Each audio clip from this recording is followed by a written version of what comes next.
ఆడుతూ పాడుతూ ఇట్టే 4 సంవత్సరాలు గడిచిపోయాయి. అప్పుడే ఫైనల్ ఇయర్లోకి వచ్చేసామా అనిపించింది. క్యాంపస్ ఇంటర్వ్యూస్ కాన్ఫిడెంట్గానే ఉన్నా. Okay, you are selected. Thank you sir. Congratulation. Thank you. అనుకున్నట్టుగానే ఇన్ఫోసిస్లో జాబ్ కన్ఫర్మ్ అయింది. 8.5 lakhs per annum. నా టార్గెట్ని ఈజీగా అచీవ్ చేశానన్న ఆనందం. Hi Shashi, hi. మీరు ఇంటర్వ్యూకి వెళ్ళడం లేదేంటి? ఇంటర్వ్యూకా? నేనా? ఎందుకు? జాబ్ కోసం. జాబా? యు మీన్ ఉద్యోగం? జాబ్ అంటే ఉద్యోగమే కదండి. Kavya, what are you talking?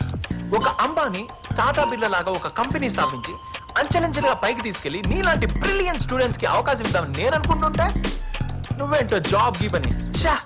తప్పకుండా మీ కళ నెరవేరుతుంది. అచీవర్స్ అనుకున్నది సాధించి తీరుతారు. అంతే. I'm sorry. అదేంటి అంతలా ఫీల్ అయిపోయింది? అంబానీయా?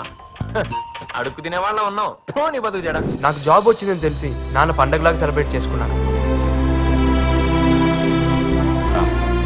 నా కొడుకు పెద్ద ఉద్యోగం వచ్చిందయ్యా. మొత్తానికి మీ వాడు సాధించాడు.